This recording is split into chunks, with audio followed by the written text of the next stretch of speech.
शायद ममता दीदी को कानून पता नहीं है कि जिनके साथ बलात्कार होता है या जिनके साथ इस तरीके का हैरेसमेंट होता है, उनका चेहरा चैनल वाले नहीं दिखा सकते हैं। अगर उनकी इच्छा हो, अगर वो खुद दिखाना चाहे, खुद सामने आकर बोलना चाहे इस तरीके से बिना पर्दे के, तो बोल सकती हैं। अरे तौसीफ भाई चुप हो जाइए, चुप हो जाइए। एक तो चोरी करेंगे, लड़कियों का हैरेसमेंट कराएंगे, फिर फालतू बात करेंगे यहाँ पे बैठ के। जिस मुद्दे पर खुलकर बोलना चाहिए वहाँ बोलते नहीं है। शुरुआत मैंने आपको दे दी, पूरा वक्त आपको दिया। अब जब शबनम खान बोल रही है या बाकी कोई और बोल रहा है, तो एटलीस्ट थोड़ी सी कृपा ये कीजिए कि मेरी डिबेट में जब कोई कुछ बोल रहा है इंटरप्ट मत कीजिए। पूरा मौका मैं आपको दे दूंगा, बोलिएगा आप, है ना।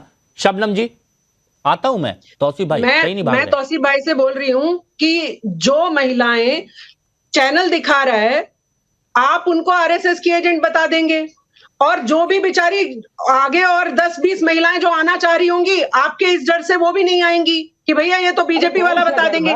बीजेपी के गुंडे अगर घूम रहे हैं, आपकी पुलिस झुंझुना लेकर घूम रही है क्या? आपकी पुलिस झुंझुने वाली है क्या? आप वैसे तो हिंदुओं पर अत्याचार करने के लिए आपकी पुलिस पूरा दल बल लेके निकल पड़ती है। एक उसको एक को नहीं पकड़ा जा रहा। सुनना चाह रहा था भारत के नागरिक ये उस अपराधी के लिए पुलिस क्या करती रहती है? ईडी को भगा सकते हो, मतलब नहीं है, आम औरतों को डरा सकते हो, लेकिन आप वहां नहीं जा सकते हो उसको पकड़ने के लिए। आपकी पुलिस झुंझुना लेकर घूमती है। बस यही सुनना चाह रहे थे।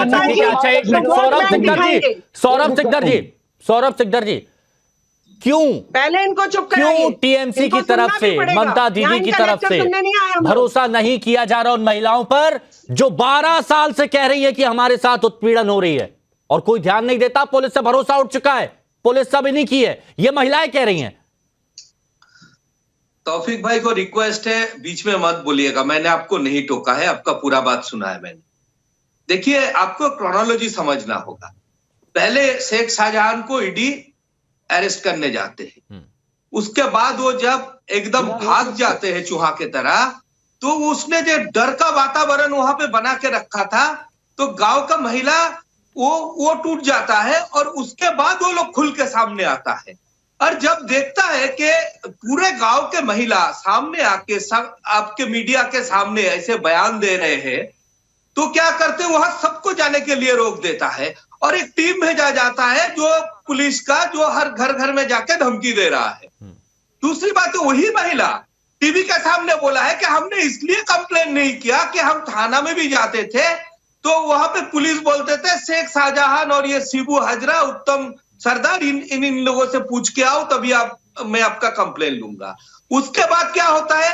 उसके बाद हमारे स्टेट प्रेसिडेंट के ऊपर हमला होता है, उसको पुलिस मार के घायल कर देते हैं, और very next day Mamata Banerjee विधानसभा में खड़ा होकर बोलती है कि शेख शाहजहां को हैरास किया जा रहा है, ईडी उसको परेशान कर रहा है।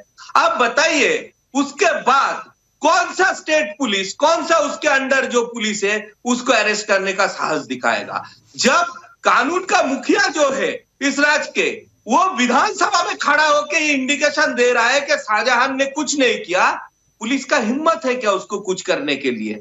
और एक चीज और बोलना चाहता हूं, पुलिस का भी देखिए, पुलिस के ऊपर विश्वास क्यों नहीं है? कल पुलिस ने एक ट्वीट किया अपना हैंडल से, जहां पे वो मीडिया को दोषी ठहरा रहा है झूठा खबर फैलाने के लिए। इस पुलिस के ऊपर कौन भरोसा कर सकता है? कोई भी सुबुद्धि संपन्न मनुष्य जो है इस पे भरोसा नहीं कर सकता है। तो इसीलिए सच सामने आ गया है। अच्छा, ममता दीदी और उनका पार्टी इसको छुपाने का कोशिश कर। हाजी निजाम खान साहब, पीस पार्टी के प्रवक्ता हैं। औरत की फिक्र नहीं है, औरत जात की फिक्र नहीं है, आप लोगों को फिक्र है कि बीजेपी क्या करना चाह रही है, बीजेपी कहां आग लगाना चाह रही है। तौसीफ भाई, और उन्होंने तो ये, अच्छा तौसीफ भाई मेरे को एक बात बताइएगा।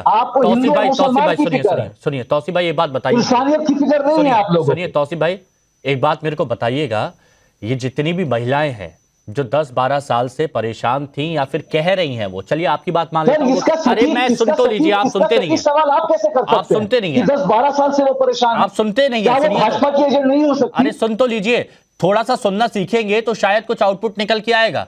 मेरी बात सुनिए, वो ये कह रही हैं कि शाहजहां शेख, जिसकी यहां पर एक छत्र राज चलता था, मतलब गुंडागर्दी चलती थी, पहले उनकी बात सुनिएगा, आप समझ लीजिए क्या कहना चाह रहा हूं मैं। तो तब वो बोलने की हिम्मत नहीं होती थी। कभी भी उनको ले जाया जाता था, उनके साथ गलत किया जाता था, डराया धमकाया जाता था, पुलिस कोई कार्रवाई नहीं करती थी। लेकिन जब एक उम्मीद जागी, जब शाहजहां शेख वहां से फरार हुआ, तो वो खुलकर आई महिलाएं। ये वहीं की रहने वाली है ना, नहीं तो आप इनका पहचान पत्र वगैरह ये सब थोड़ा सा जांच करवा लीजिए तो पता चल जाएगा। तो महिलाएं की बात अगर ममता बनर्जी नहीं सुनेंगी तो कौन सुनेगा? वो भी तो एक महिला है ना, पक्ष लेना चाहिए था, कम से कम बात तो सुननी चाहिए थी। हिमांशु भाई, ये सारी बात जो आप कह रहे हैं, मैं समझ रहा हूं आप पत्रकार हैं, आपको जो चीजें मिली हैं, कलेक्टिव सब्जेक्टिव जो चीजें मिली हैं, आप उसमें बात कर रही है। बट मैं इन पैनलिस्ट से पूछना चाह रहा हूं कि आप जो इतना सटीक जवाब दे रहे हैं कि ऐसा ऐसा हुआ, ये तथ्य आपने कहां से लिया? और ये सारी महिलाएं जो है, मैं ऑफकोर्स मैं रूल जानता हूं, मैं ये नहीं कह रहा हूं कि आप अपना पर्दा हटा दीजिए, पर्दा लेके आप पुलिस स्टेशन चले जाइए और बिना कोई डर से आप जाके भी, मैं समझता हूं सब बातें, मगर आपको ये भी समझना पड़ेगा कि जब जब भाजपा ने औरतों को लेकर राजनीति की है, वही औरतों ने सामने से आके कहा है कि हमारे ऊपर फोर्सफुली स्टेटमेंट देने के लिए फोर्स किया गया था। सर, हम तो यहां पर जाकर आप करिए ना, यहां पर पूछिए ना हाजी निजाम खान साहब, ये जितनी महिलाएं हैं सब झूठी हैं, सब झूठी है ये सारी महिलाएं। वहां पर क्या पूरा माहौल खराब करने की कोशिश की जा रही है? ये इतना अत्याचार जो इनके भाजपा खराब कर रही है, मेरी बहनें खराब नहीं कर रही है। डिस्प्ले पे अरे तो आप लोगों ने सीधे आप बोल रही हैं, आप अपनी बहन उन्हें बोल रहे हैं, और ममता दीदी तो क्लियर कह रही हैं, ममता दीदी क्लियर कह रही है बीजेपी आरएसएस की एजेंट है। क्लियर बोला है ममता बनर्जी ने कि ये बीजेपी आरएसएस की एजेंट हैं, अपने राज्य की महिलाओं को जो परेशान है। पार्टी के प्रवक्ता हाजी निजाम खान, सबसे सेवक हिमांशु भाई देखिए, जिस तरीके से अभी बंगाल के अंदर महिलाओं के साथ जो इस तरीके का व्यवहार हो रहा है, तो मैं ये कहना चाहता हूं कि ये देश सुरक्षित हाथों में होने के बावजूद बंगाल के अंदर हमारी बहन बेटी अगर ये कहती है कि रात के टाइम हमको टीएमसी कार्यालय लेके जाया जा रहा है, ये बड़ी दुखदायी बात है। हिमांशु भाई देखिए, अपनी मैं बहनों के साथ खड़ा हुआ, क्योंकि ये मुल्क के अंदर हमारी माँ बहन बेटी है जो जगत जननी है, इन्हीं जगत जननियों ने प्रभु जी और तौसीफ रहमान साहब से पूछिए ना कि क्यों ऐसा बंगाल में हो रहा है, पूछेंगे। बहुत गलत हुआ हिमांशु भाई। देखिए, मैं ये कहता हूं कि बहन बेटी के साथ अगर इस तरीके की वारदात हो रही है तो इसमें केंद्र सरकार जिम्मेदार है। अच्छा, इसमें केंद्र सरकार जिम्मेदार है? मेरे को एक बात बताइए, ये बीजेपी के जो कुछ कार्यकर्ता जा रहे हैं, महिलाएं जा रही हैं, उनको जाने नहीं दिया जा रहा, 2 महिलाएं जा रही हैं, उनको भी नहीं जाने दिया जा रहा, तो इसमें भी केंद्र सरकार जिम्मेदार है? हिमांशु भाई कैसा चश्मा लगाते हैं आप? धरना प्रदर्शन करेंगे, हिमांशु भाई कौन सी टीएमसी के खिलाफ धरने प्रदर्शन पर बैठेंगे, ये जो क्या नाम है निजाम। अनुसूचित जाति आयोग पर आपको भरोसा नहीं है? अनुसूचित जाति आयोग राष्ट्रपति के पास गए, उन पे भी आपको भरोसा नहीं है, आपको अपने लोगों पर भरोसा है बस। लेकिन ये 2024 का जो एक चुनावी माहौल नजदीक आ रहा है ना हिमांशु भाई, वहां हमारे निजाम खान साहब एक बात बताइए, सिंपल सी बात, तृणमूल कांग्रेस के रवैये पर आपको कहीं पर सवाल खड़े आपको होते हैं कि सवाल खड़े यहां पर करने चाहिए? ईमानदारी से बताइएगा, इसमें मोदी दोषी है पूरा, टीएमसी का कुछ नहीं है, लॉ एंड ऑर्डर, टीएमसी का लॉ एंड ऑर्डर कुछ नहीं है। हिमांशु जी, आप मेरी बात तो सुन लीजिए। मैं ये कहता हूं कि जो बहन बेटी को अगर सुरक्षा प्रदान न कर सके, चाहे वो किसी की भी सरकार हो, चाहे वो ममता बनर्जी की हो, केंद्र में बैठी हुई मोदी जी की सरकार हो, तो वो सब कैटेगरी में आती है, क्योंकि हमारी बहन बेटियों की सुरक्षा देना हमारी सरकारों का दायित्व बनता है। इसका मतलब यह है कि बंगाल के अंदर तो टीएमसी फेल हो चुकी है और